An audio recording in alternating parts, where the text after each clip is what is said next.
Hello all. It's Sushma here, joining from IIM the alumni office. Welcome all to the welcome all of you to the webinar on application of behavioral economics in cognitive neuroscience. And let me, if any of you are facing any difficulty to hearing the voice or anything, I have given the instructions in your chat window. Please go through it. If you're facing any difficulty, please type your questions or doubts, whatever, in the chat window. We'll be able to help you. And today the webinar will be taken by the Mr. Alok Gangaramany. He's an alum of EPGP 2012 batch, and he's an engagement manager at Final Mile Consulting.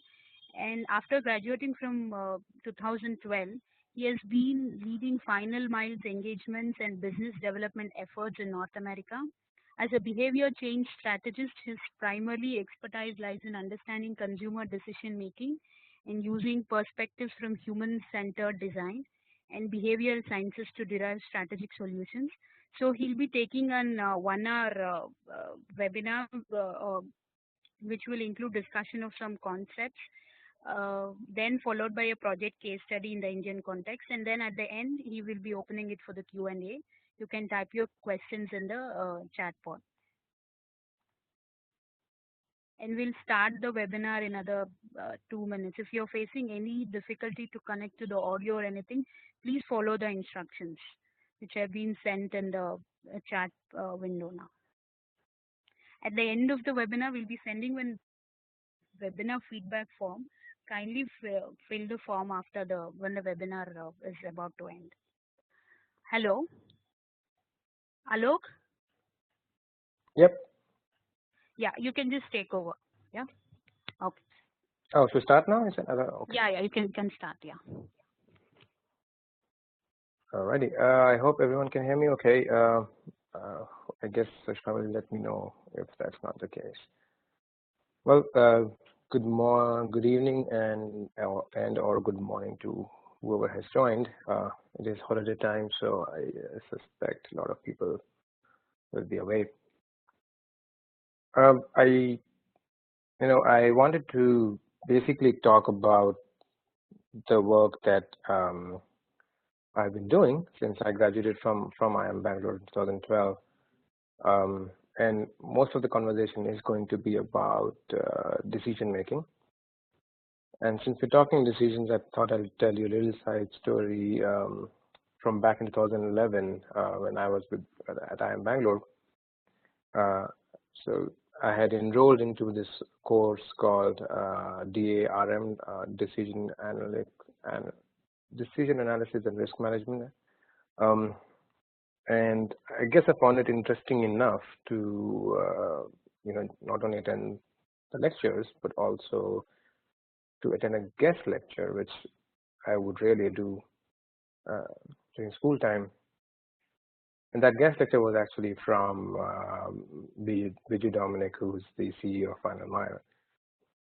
And, I found it interesting, and I thought, let me write to them and see, learn more about the organization. Thankfully, their placement rules were flexible, liberal enough for me to allow such behavior. And of course, as I said, rest is history. I've been with Final Mile since then. So what I want to do is talk about a few concepts, with some examples of our work, and then I do want to talk about process, because if you've heard enough about behavioral economics or behavioral sciences, you're probably familiar with the fact that there is enough and more out there in the world that people talk about. What's missing in this conversation around this topic is the process of actually applying it in real world. And process from a practitioner's perspective is extremely important. So I do want to talk about that at the end, and I would use a case study for that to kind of illustrate how a process can work in this space. All right, so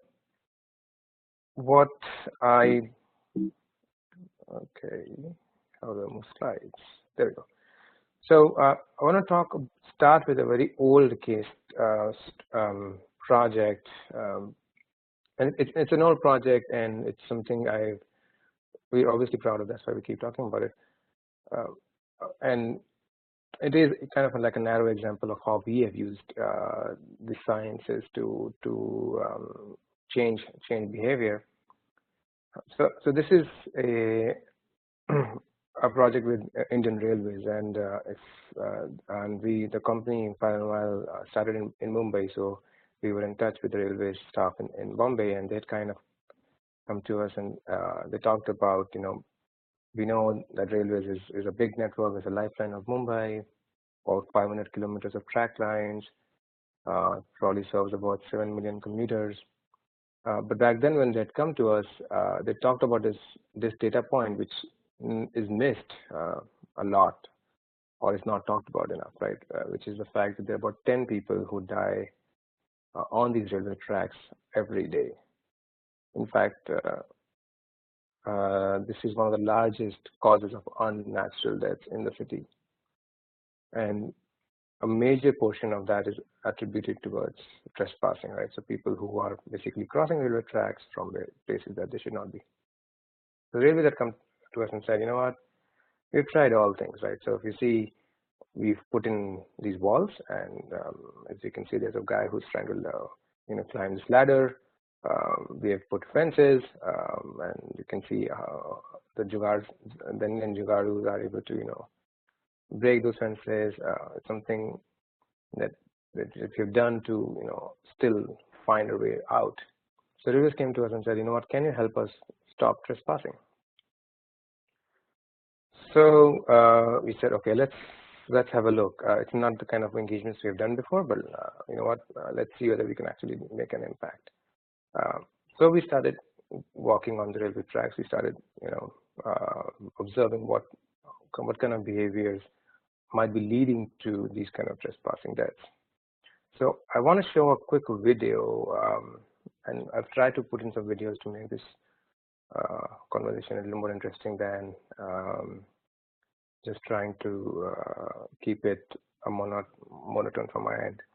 So I want to show a quick video on the kind of things that we saw. This is not a video that we shot, but it still is close to stuff that we did see. So the video is this one. You should be looking out for this couple who's trying to cross the railway track from left to right while there's a train coming in. It's a slightly disturbing video, but it's not gory by any chance. So let me play that for you.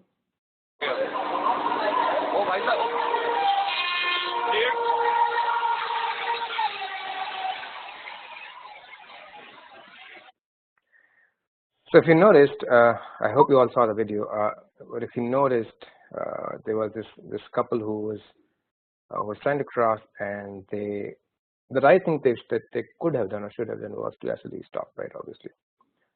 But they made this decision that they could cross the track and be safe, and they nearly died. And it's the kind of stuff that we saw over and over again, right? We spent hours, and we were wondering, right? Just the traditional marketing stuff, right? That are this kind of people who are susceptible to this kind of behavior? Like, is it the less educated? Is it the age group that defines it? And all kind of ridiculous stereotypes that essentially we can think of from a marketing standpoint. But what was funny was the fact that as we were making these observations, we also noticed that we started doing the same thing. People in our organization also were crossing, and we had some close calls too. And well, we were doing that not because we also wanted to trespass, but because we wanted to at least have a feel of what people are doing. And that's when we kind of thought maybe there is something a little more fundamental here, which is causing this kind of a behavior. And that's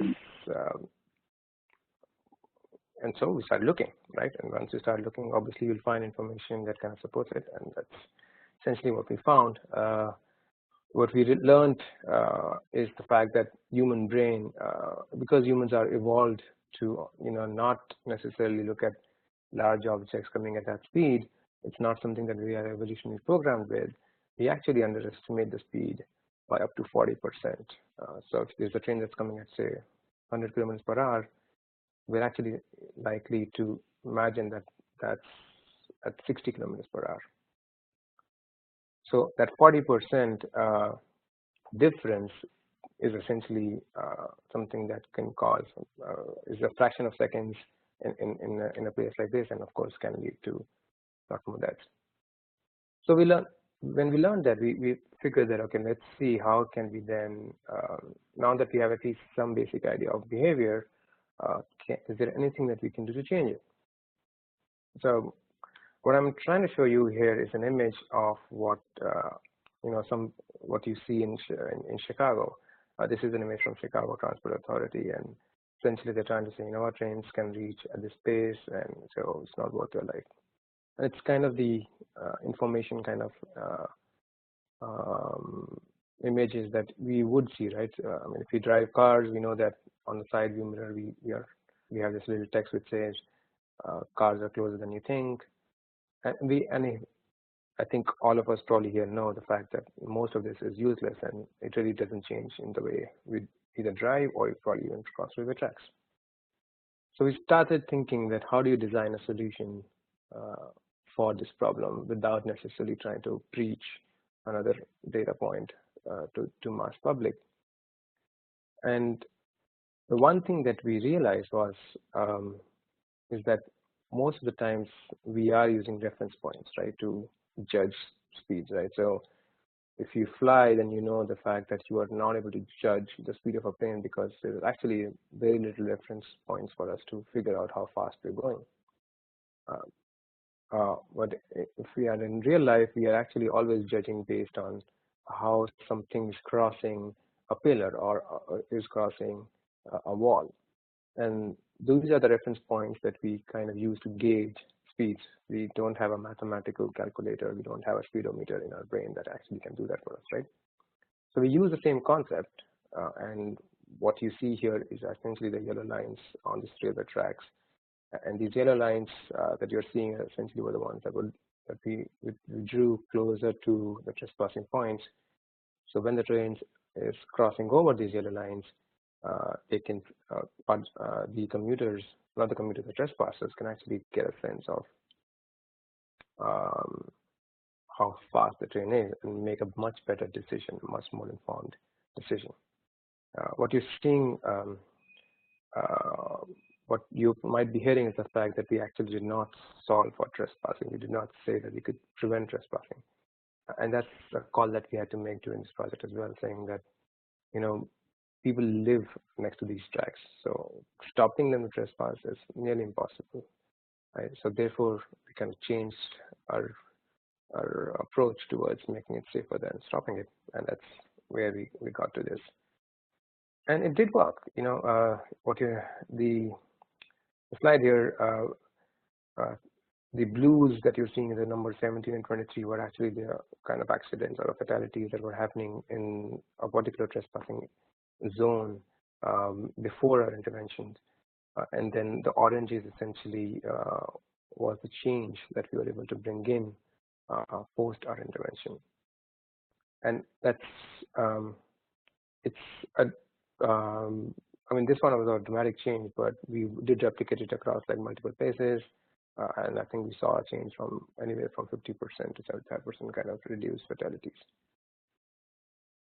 So I talk about this example not because this is like the most important project that we worked on, but the fact, well, it is obviously an important project in terms of saving lives, but that the application is more than what we might think. But it's even in this case, it's a narrow example.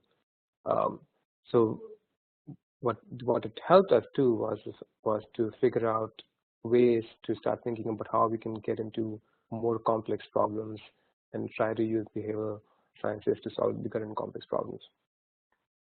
So I will do a disservice if I don't talk about my company, so I will make it really, really quick.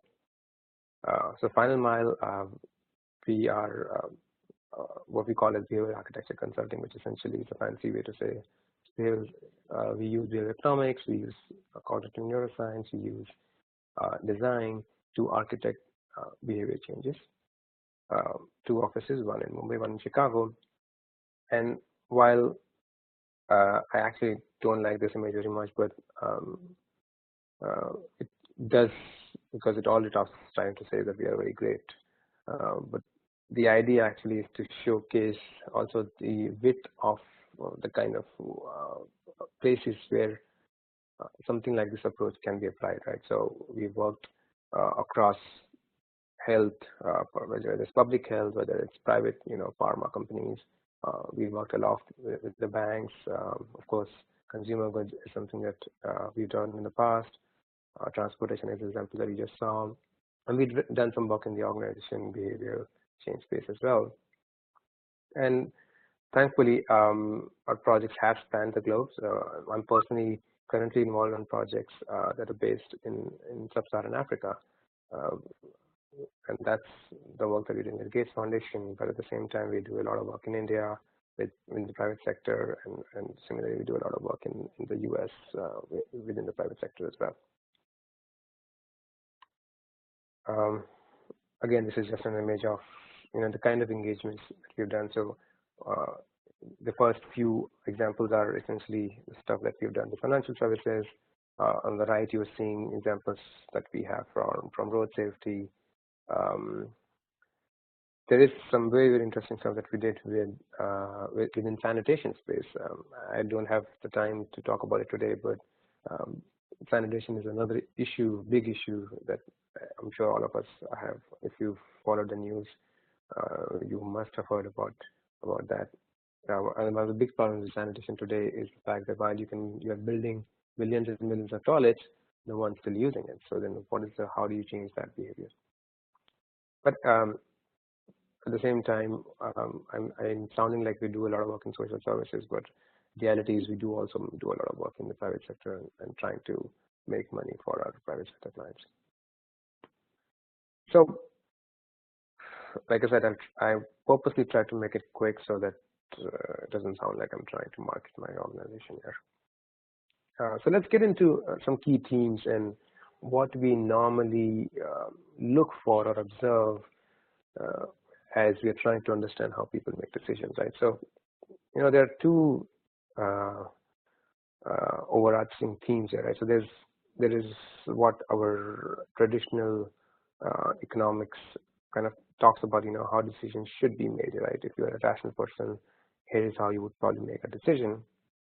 And the game that behavioral science is, and where we are trying to play in, is to understand how decisions are actually made. And that's kind of the difference between the two. So from a purely from a classic economic space, right?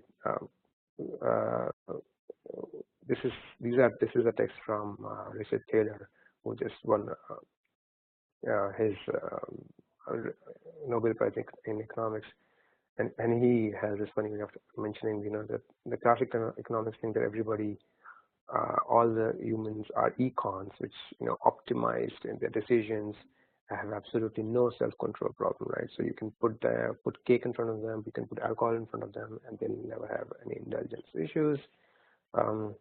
Because they're very, very selfish, they will not return any wallets that are on the ground. If they find a wallet, they will take it, and they will not actually give it to anybody else. So in a way, they're jerks, right? They're just people that you probably do not want to hang out with ever. Thankfully, humans are not like that. Most humans actually are not trying to optimize. There's a term from this is a bounded rationality term called they are trying to satisfy, which is essentially saying we can't always optimize our decisions, but we can try to get to this midway point of being satisfied with a decision, knowing the fact that they probably are better decisions if we have more time and more information available. They are much weaker willed, right? So we all know that we all indulge every now and then. I do a lot. I'm sure people on the webinar also do that.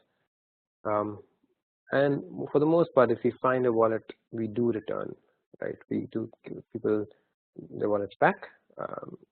We are essentially nicer people to hang out with, right? So we are not essentially what a selfish economic person should probably be doing all the time. So getting into some themes, right? One of the big things that we've always talked about and we've always seen is that awareness by itself is not sufficient, right? So there is this expectation that if people are not making good decisions, just give them more information, and if they get the right amount of information, they'll make the right amount of decision. And this example is very interesting because what you're seeing on the left is the risk that smokers feel they have when they smoke on their like the negative implications of smoking on their health. And most smokers believe that their perceived risk is one that there's a 50% chance that it will have a negative impact. The reality is that at least the data that was kind of gathered from Harvard Law School was most smokers are actually there's a 1 in 10 chance that they will actually be negatively impacted for smoking. Now, essentially what this data is trying to tell you is that even if you believe and you think that your risk is far higher, you still are smoking, right? So I think there's a 50% chance I will get negatively impacted, but that doesn't really stop me from smoking. So in this case, information is actually not making a difference to my behavior. And there's the same thing about breast cancer rates in terms of what you think is a perceived risk versus what it really is, and how likely then you're going to try to diagnose for breast cancer. So that's one. The other theme, and I've tried to put in a video here to make this a little more interesting. So I'll play this video and then we'll talk about what it's trying to convey.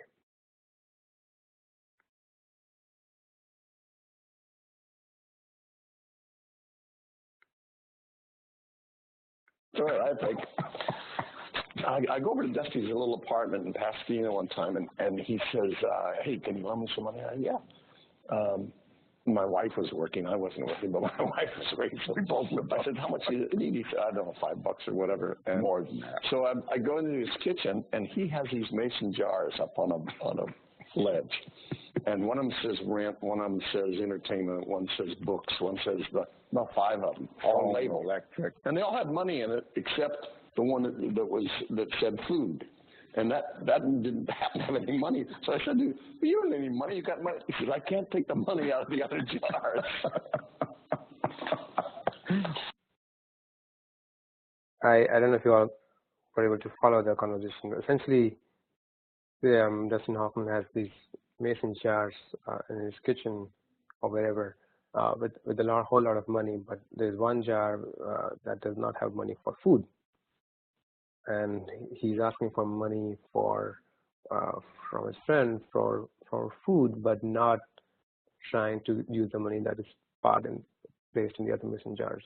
And this kind of is a fundamental. If you think about money, technically is fungible, right? You should be able to use money across the same cash amount. But the reality is that most people do not think like that. We all assign money to specific accounts. And then we use it only for that specific account, right? And not we're not comfortable transferring money from one account to the other account that we have mentally built for ourselves. I want to show you a very, very quick experiment that's done by behavioral economics folks. So there's this one scenario where people they book movie tickets, which say, for example, is for 500 rupees, and when they reach the theater, they realize they have lost the tickets. And then there's another scenario where the person has not bought the ticket. When they get to that movie theater, they actually realize that they have lost one of their 500 rupees notes. And in both cases, the question asked was, in which case do you think the person is likely to purchase a new ticket? Right? In both cases, the actual value of what the loss is 500 rupees, but it's lost in a kind of a different form. And it was interesting how people thought that in the second scenario is when he's more likely to purchase a ticket versus the first scenario. And again, this is kind of an example of how we kind of think of money and how we like to make decisions based on how the money is used, or in this case, lost. So this is what we call as mental accounting, right? That money is not fungible. We all organize money into different mental accounts, and therefore we treat them differently. We assign them specific labels, and this kind of helps us, right, in making decisions. Now, this is a very, very interesting and powerful principle, simply because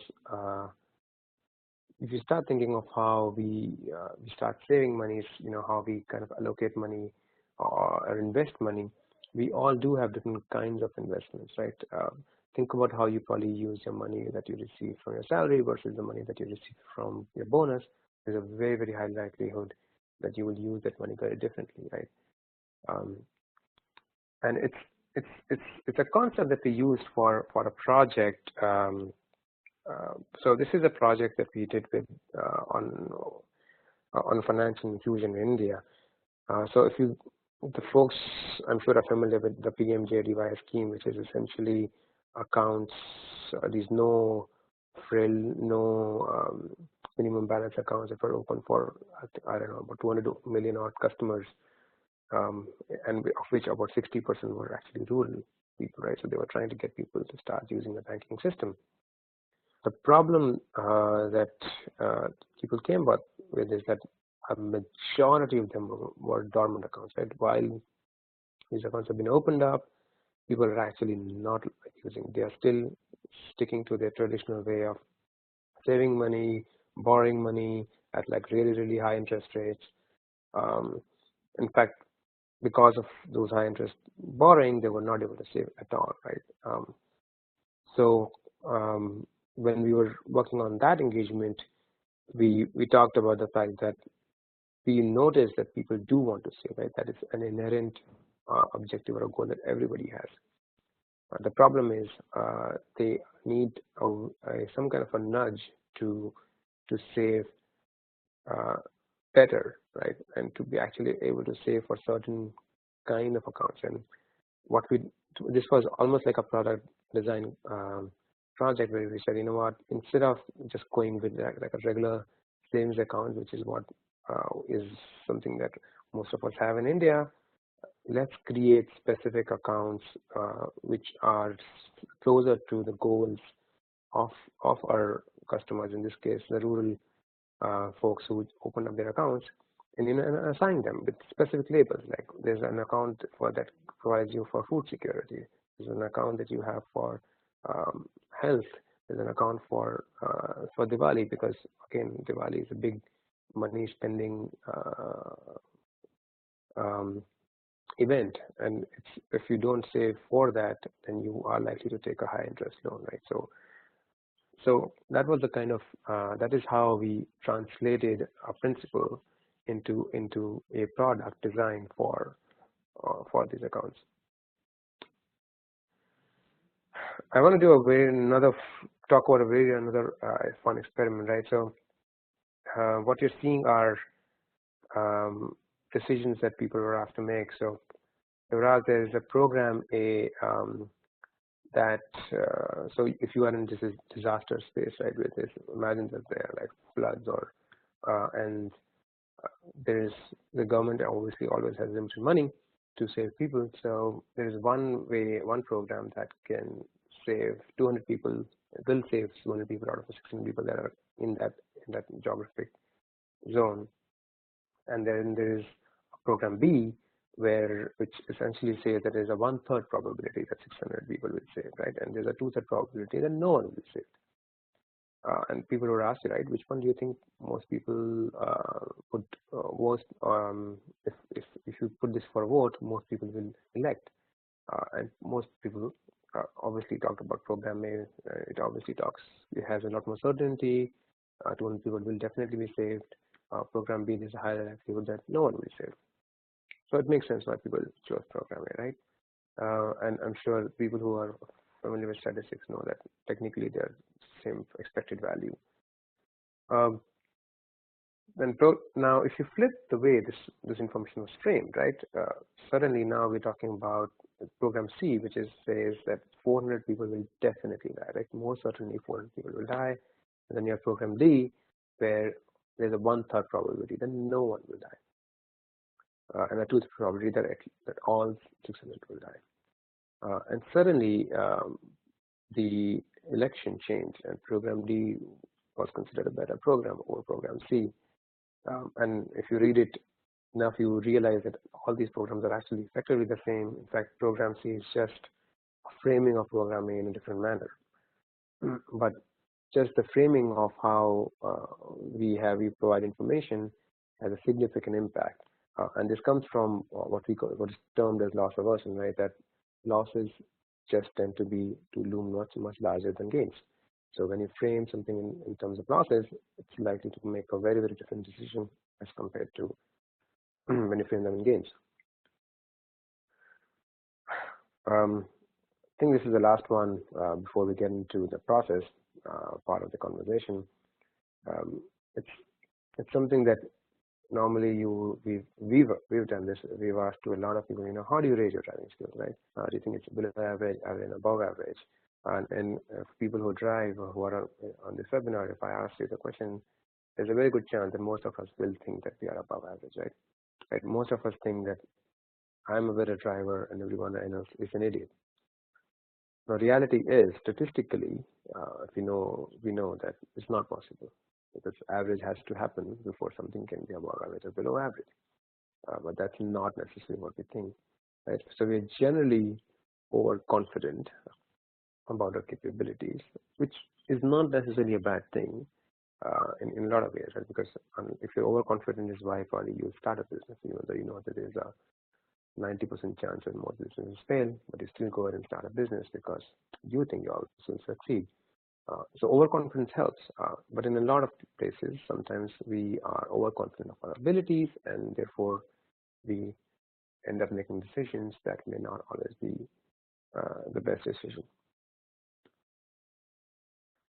And I want to talk about risk because it's a theme that you see across the board. It's a theme that you see whether you are in financial services, whether you are in healthcare, whether you are in any kind of industry, right? Now, when we talk about risk in general, right, from an expert's point of view, right, people who deal with this on a day-to-day basis, it's all about how do you manage, how do you reduce the risk, right? So that's the right kind of thinking that we all have, right? So if there's a probability that the risk of making this decision is so much, so for example, if you try to invest somewhere and the risk is X, is there a way that you can reduce your risk to improve your chances of course, making money? Now that's a very expert way of looking, and potentially maybe the right way of looking. But how do most people actually make judgments about risk, right? It's not necessarily just about managing risk. There's a significant amount of a balance that you're trying to achieve between risk and rewards, right? There are always rewards associated with any kind of risk that you are taking, right? So the rewards could be any number, right? Whether it's a reward for money, whether it's for power, glory, love, etc., etc. And there's a very good chance that we tend to overestimate the rewards. To give a quick example, right? We're working on HIV prevention project with Gates Foundation in South Africa, and one of the problems obviously is that that HIV is an issue with a lot of people there, and if we all know how HIV gets transmitted. And if you are not using protection in a relationship, there's a high chance that you will get HIV, right? So there's probably a nice probable statistical number out there that gives you the probability of contracting HIV as well. But the reality is, even if you tell people that there's a very good likelihood that you will get HIV, that's not necessarily going to help them. What we are never considering when it comes to problems like those is the fact that one of the reasons for not using protection is just pleasure. And there are other reasons that you're also balancing. For example, if my partner is less likely to use protection or is more likely to leave me because I want to use protection, I do not want to necessarily give up on a relationship. So there's always these trade-offs that we're trying to deal with when we're talking about risk. But most of the conversations continues to stay in the side of reducing risk and less on the side of trade-off. So again, these were just themes that I wanted to talk about, and what I intended to in the next 10 odd minutes is to talk about the process with a case study. And the problem, the reason I bring up process is the fact that today if you go on Google, right, about behavioral economics, for example, and this is a very, very nice visual that in fact I have printed out in my office. But it kind of also tells you that there are like millions and millions of biases and heuristics that people talk about when it comes to behavioral economics, right? How decision making is happening, which is nice to know, but how do you actually use it, and how do you actually figure out which is the heuristic or the bias that you actually have to deal with in a particular decision making situation, right? And the other thing that you see a lot in this space is a very, very narrow example or narrow application of this approach. If anybody is familiar with the book Nudge, then this image on the right of a urinal with a little black dot, which is supposed to look like a mosquito, is kind of the kind of solutions that are being used to nudge people into using urinal in the right manner. And similarly, on the left are some other examples of how narrowly we're trying to address a specific behavior. But the issue is, how do you move from these narrow solution examples into a much broader, complex problems, right? People are not only always making simple singular decisions. Most of our decisions are connected, and we have to think of decision making in a context for. So we keep wondering, right? So if I come to you and ask you, how do you make your financial decisions? Most likely, I'm going to rely on your memory, right? You're going to think about, this is how I use my bank, this is how I use my credit card, this is about how I invest, and it might be partially true, but there's very likelihood that because I'm asking you in just random, off the context, totally away from the decision-making context, there's a very, very likelihood that you are missing a significant amount of your information. And it's very, very critical at least from the point of view, from the practitioner's point of view, is to make sure that we get obviously accurate information when we're trying to learn about decision making. The other problem that you will also see from a process perspective is that researching for a behavior change is a very, very big challenge, right? The worst question that you can ask someone is, what might you do in the future when I give you $1 million? And the reason I say it's the worst question is because most people are very, very bad at predicting the change in their behavior, right? And finally, when we talk about design, design is always about changing something, right? It's about figuring out how can you move a person from X decision to a Y decision. Now, even if you've done everything that you can to understand the decision making X, you have done very little to understand what actually can change it. And therefore, the integration from understanding how somebody is making a decision to how you can actually change the decision is very, very poor. And then most of the times it's just, a very, very hypothetical way, a very, very random way. We think that, okay, maybe this might change the behavior because this is how they're behaving today. What you really need is a way to test some of those principles that can change behavior before you can actually apply them in the real world. So I'll jump into the case study, which is actually not an Indian case study. It's actually a case study from the US. for our US client, and they had come to us, and they were trying to revamp their digital platform. And a little more story about the digital platform is the fact that when they came to us, this platform was targeted towards collections, right? So if anybody has ever missed a collection, if anybody has ever missed a credit card payment, for example, you would probably know that you get a call and people ask you, can you please make a payment? And it's a very, very effective channel to get money back from people who owe you money for a company.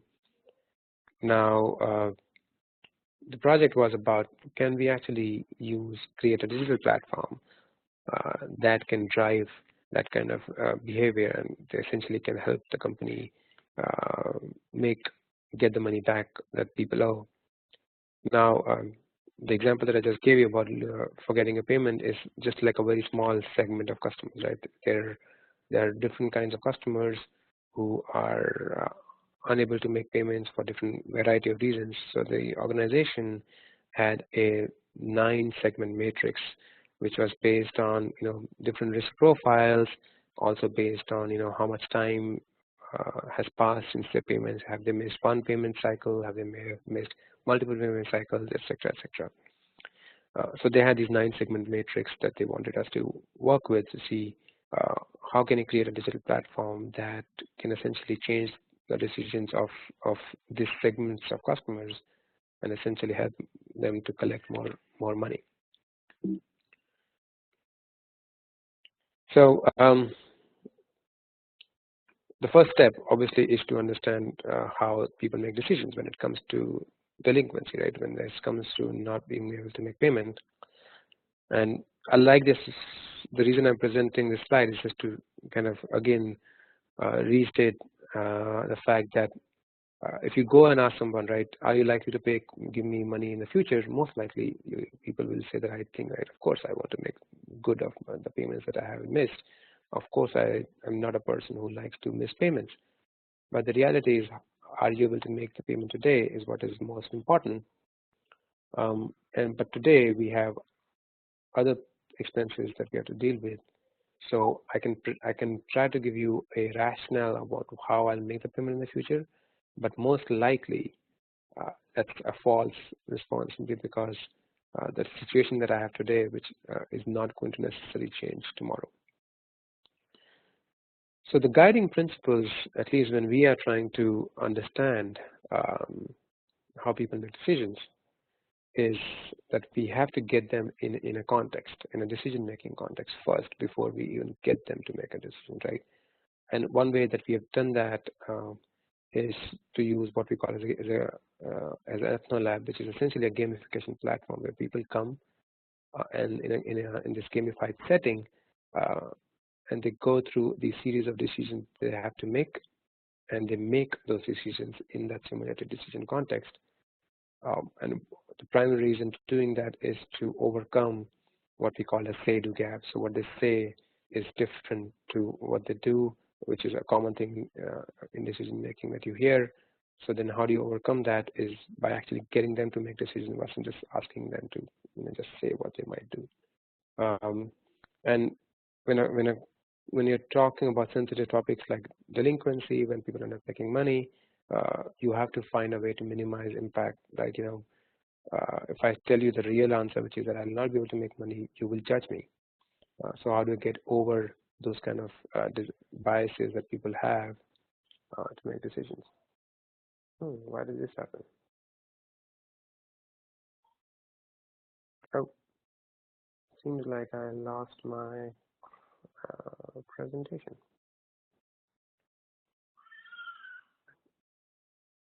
And that's also my daughter. Which I forgot to mention, I do apologize if you hear a baby cry. I have a 5-month-old at home and she's not trained with webinar etiquette.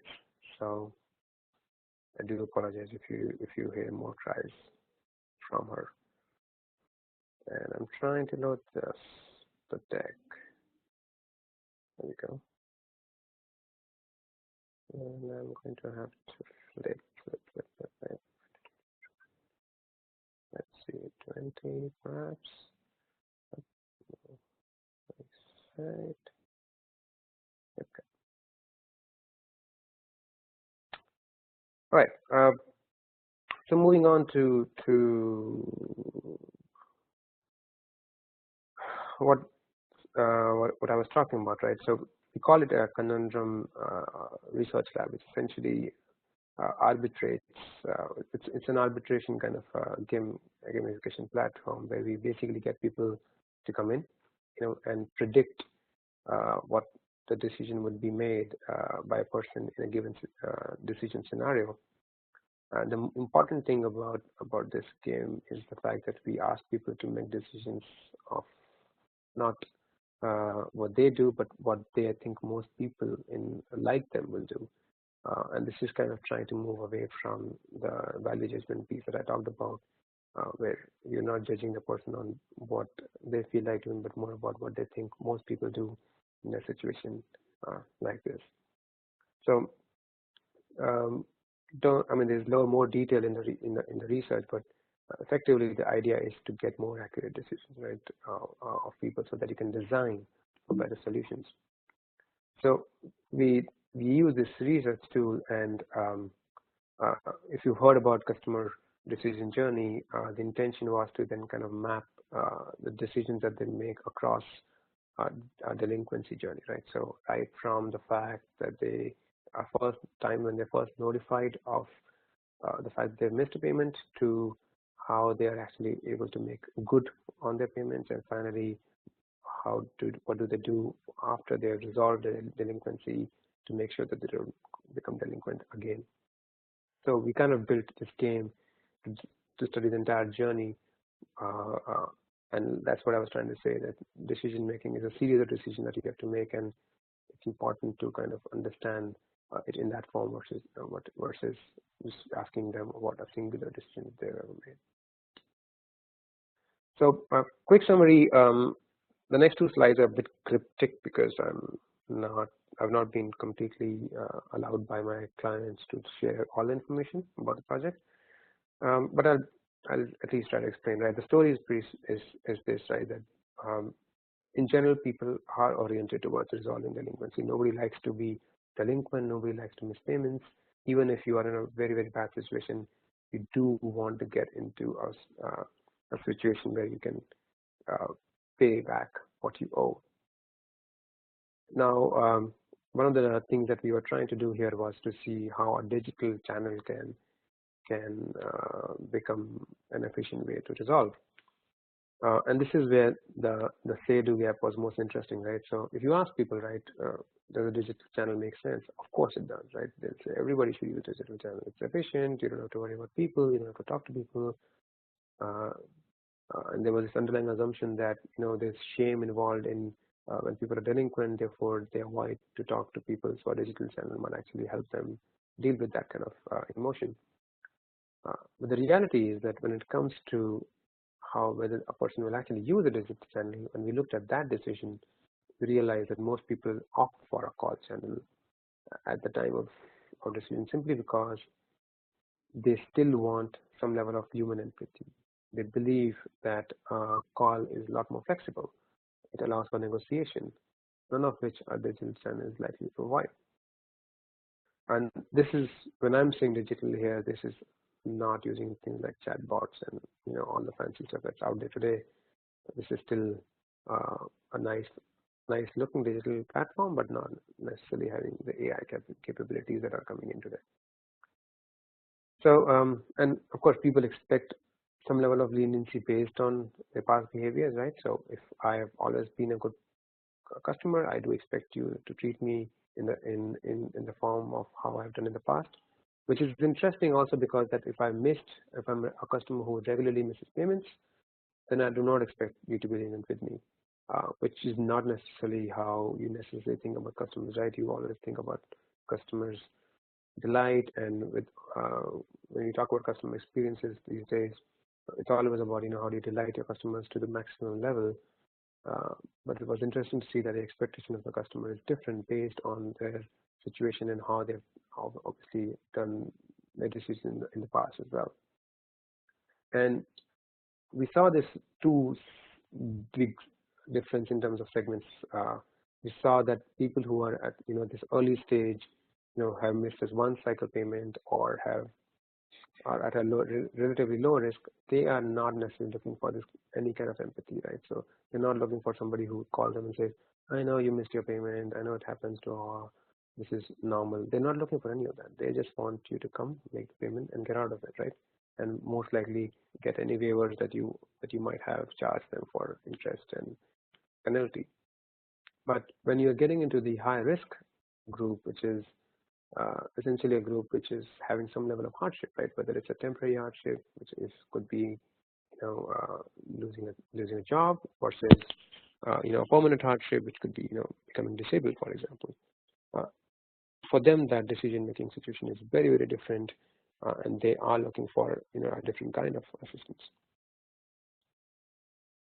So the strategy, therefore, at least the design strategy, was to one, look at how does the journey itself impacts your decision, right? How are you likely to make a decision at the time of notification, which is different to when you're trying to evaluate payment plans, to when you're trying to get out of delinquency completely.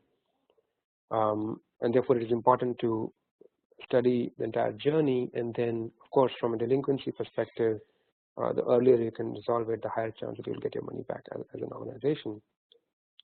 We also design a digital platform in a way that it can be used as a playground for people to gather information, test different kind of decisions that they could make. And this is where we were trying to bring in a lot more flexibility and to some extent a lot more control for the customers, which actually is not available in a call channel, right? So if you can design a channel which allows to be used as a playground before you actually make a decision, there's higher chance that people would work with you. And because I'm short of time, I just want to jump to the last point, which is the fact that while data-wise, right, at the data level, there were 9 the risk model said there's like 9 segments of our customers which are out there. We came down to told them that really there are only 2 segments, right? There's a segment that makes decisions in one way, and there's a segment that makes decisions in a very, very different way. And it's best that you simplify your platform and you kind of customize for just these two different segments, and therefore provide the kind of intervention that will work for one versus the other. So that's the kind of strategy we came up with. I have one example of how, like a concept that we had kind of created for them. And this concept is essentially going to what I was mentioning about making digital as a playground, right? So all these, what you're seeing is a program selection aid, which a program in this case is essentially a payment program that people can enroll into to fix their past payments. And they had these multiple variables like the duration of the program plan, the status, whether you want your card to be active or inactive during that time, how much do you want your first payment to be. So they were obviously restricted based on what the company will allow, but it kind of gave the customers the control and the flexibility to see what scenario might actually help them and will work in their situation and lead them to make the decision that you want them to. So, yep, now I think we have about 10 minutes. So I think I'm going to pause now, and I'm happy to open up for questions. I believe, Sushma, correct me if I'm wrong, but you want people to type in any question that they might have?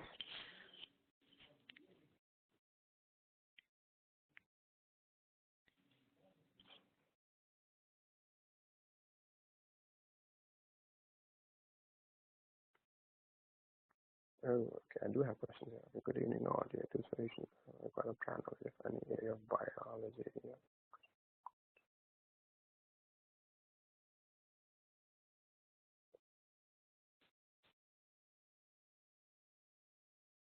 Okay, so I have a question regarding one, whether there's a the easier one is, do you need to know about, do solutions at final require knowledge of area of biology? The short answer is no. I don't think any one of us is trained, but we do read about around neuroscience, so you could say that we do kind of read about how the brain works, but uh, what our interest is not so much about understanding how the neurons work or how they transfer signals between them and how the synaptic connections happen.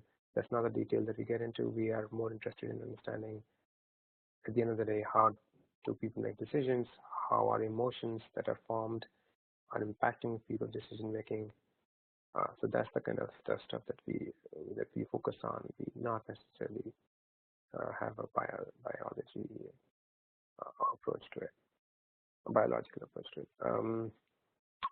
The question also is around what domains does your work require expertise of, books, resources that we can start out with, and opinion on behavior. Not sure about the third one.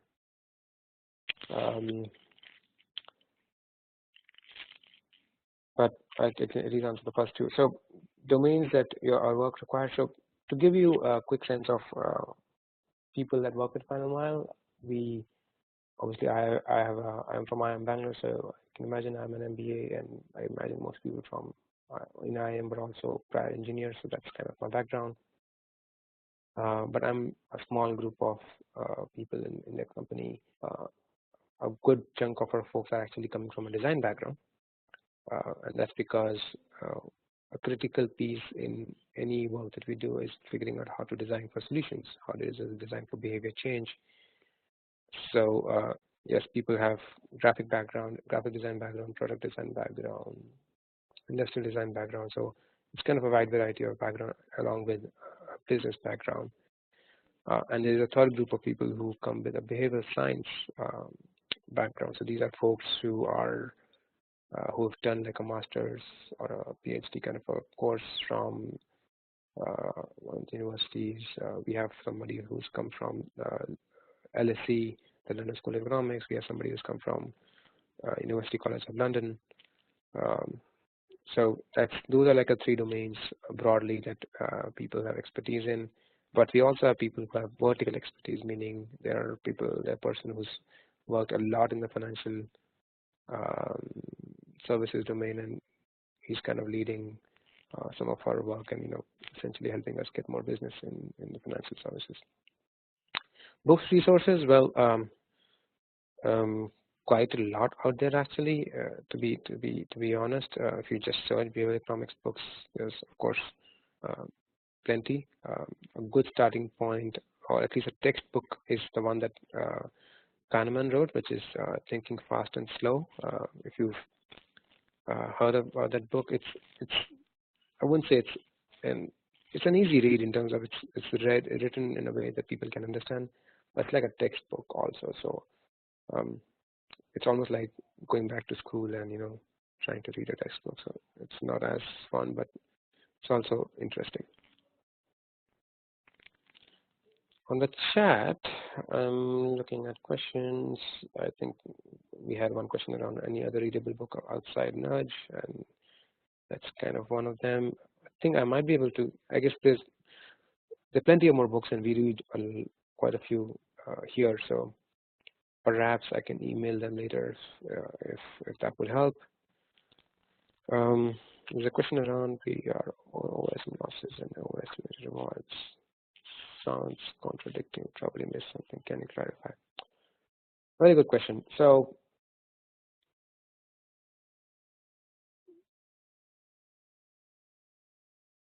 there is so there are two parts to that question: whether are we overestimating losses and also overestimating rewards, right? So when I talked about overestimating losses, it was simply saying that if I say that you're going to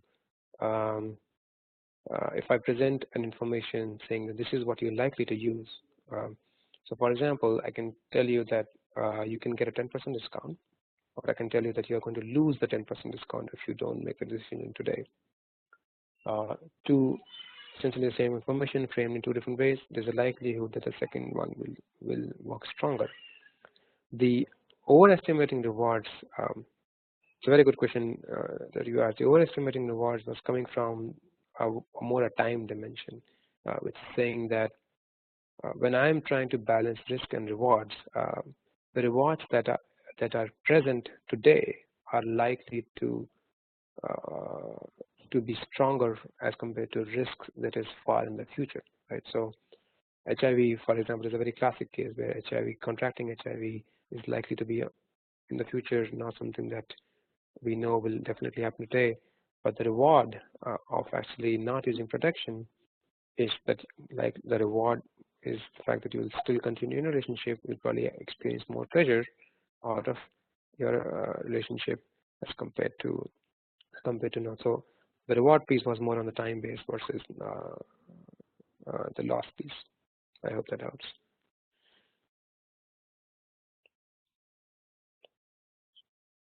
Okay, we're getting more questions here, so I'm trying to read them. Some folks do not process at both time to plan their payments, the loans. How do you deal with them? Yeah, so that's a good question about, which is there are people who do not prioritize or devote enough time to plan their payments and understand their loans. How do you deal with them? So I think we fundamentally assume that people are making decisions based with a specific set of constraints, right? Whether the constraint is that I have other contradictory decisions, I'm taking a loan to do X, and what is that X and why am I taking a loan for that? Is a context that you have to first understand. You also we also try to understand whether there are other constraints, like the amount of time I have, or what is my capability of actually even reading about the loan that I'm trying to take. And understanding these constraints kind of help us design the same information in a manner that allows for faster decision making. And again, I apologize for the background noise, guys. But essentially what we're then saying is that, okay, assuming that people have constraints on time, people have constraints on how they can understand information, they probably are not very good at math. Therefore, if you design knowing these constraints and you present information that does not require too much time to follow, that does not require the complexity of reading 100 pages, that does not require doing a lot of math, there's a higher likelihood that people will make the right decision. So that's kind of how we might deal with a situation like that.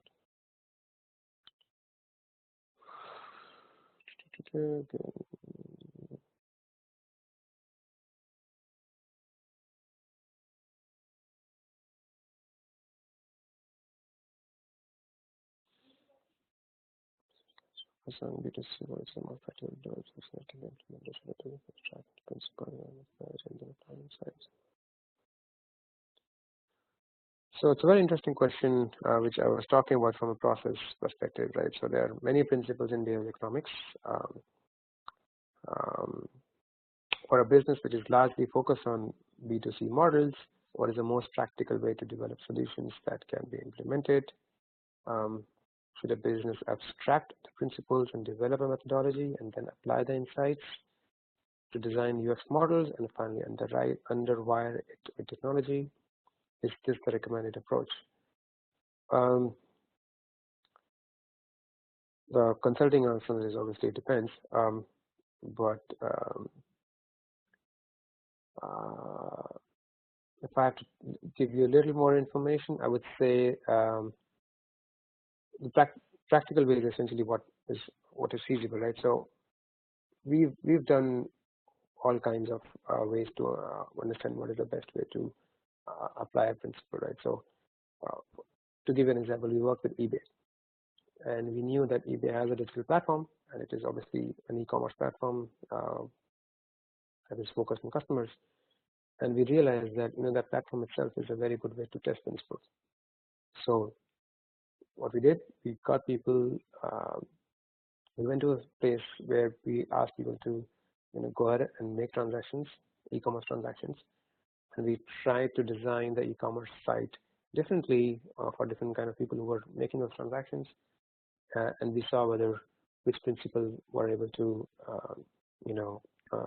had a bigger impact than the others, right? So that's directly testing, experimenting with your actual product.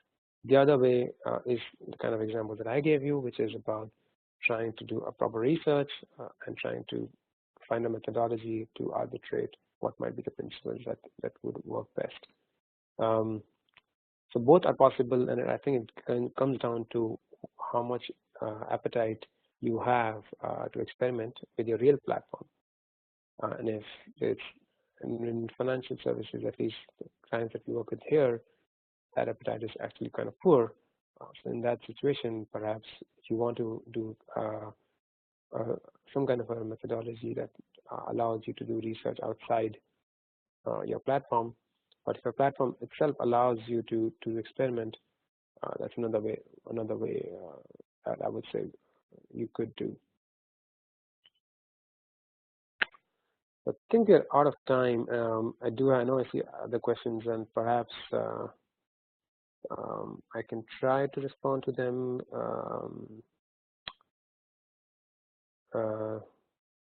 or an email. And the screen obviously has my email address, as you can see here, or my LinkedIn information as well. So I encourage people to write to me directly or connect with me on LinkedIn, and we can continue the conversation.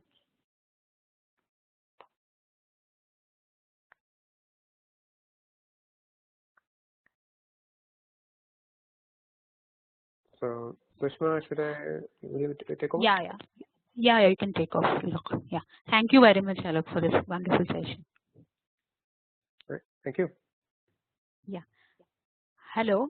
I have sent a feedback form to all of you. Just take a minute and fill it for it will help us to improve us in something.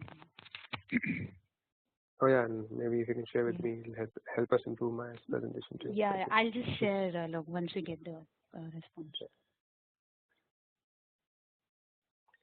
All right, then. Thank you all. Yeah. Sorry. Okay, sorry. Yeah, continue. Yeah. I was just saying thank you everyone for your time. Okay.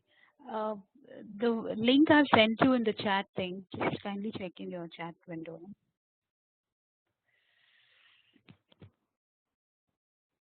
Okay, so should we hang up? Yeah. Yeah, Alok. Thank you very much. Yeah. Thank you. Bye.